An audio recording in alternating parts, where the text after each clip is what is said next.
ধর্ষণ বিরোধী পদযাত্রা সংক্রান্তে প্রকাশিত ছবি সম্পর্কে পুলিশের বক্তব্য।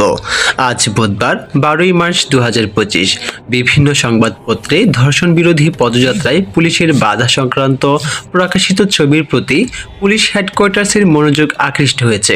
এ সম্পর্কে পুলিশ হেডকোয়ার্টার্সের বক্তব্য নিম্নরূপ: গতকাল মঙ্গলবার 11 মার্চ 2025 বিকালে ধর্ষণ ও নিপীড়নের বিরুদ্ধে বাংলাদেশ নামের প্ল্যাটফর্মের প্রায় 60-70 জনের একটি দল মাননীয় প্রধান উপদেষ্টার বাসভবন যমুনা অভিমুখে পদযাত্রার চেষ্টা করে। পুলিশ রাষ্ট্রীয় গুরুত্বপূর্ণ স্থাপনার নিরাপত্তাজনিত কারণে পদযাত্রায় অংশগ্রহণকারীদের হোটেল ইন্টারকন্টিনেন্টাল মোড়ে বাধা দেয়। এ সময় বিক্ষোভকারীরা পুলিশের ব্যারিকেড ভেঙে সামনের দিকে অগ্রসর হওয়ার চেষ্টা করে। পুলিশ পবিত্র রমজানে গড়মুখ মানুষের নির্বিঘ্ন যাতায়াত ও যানবাহন চলাচল স্বাভাবিক করার লক্ষ্যে বিক্ষোভকারীদের নিবৃত্ত হওয়ার জন্য বারবার অনুরোধ জানায়, কিন্তু তারা পুলিশের আহ্বানে সাড়া না দিয়ে কর্তব্যরত পুলিশের উপর ইটপাটকেল নিক্ষেপ ও লাঠিসোঁটা নিয়ে হামলা চালায়।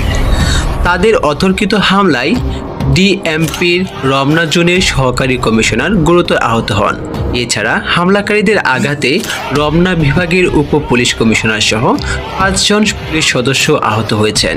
ঘটনার ভিডিও চিত্র দেখলে পরিষ্কার হয় যে উত্তেজিত মিছিলকারীরা পুলিশের উপর আক্রমণ করার পর তাদের প্রতিহত করে, কিন্তু প্রকাশিত ছবিতে এই সত্যটি আড়াল করা হয়েছে। কৃত ঘটনাকে আড়াল করে এরূপ খণ্ডিত সংবাদ ও ছবি প্রকাশ কোনোভাবেই প্রত্যাশিত নয়। পুলিশ হেডকোয়ার্টার্স গণমাধ্যমের দায়িত্বশীল আচরণ প্রত্যাশা করে।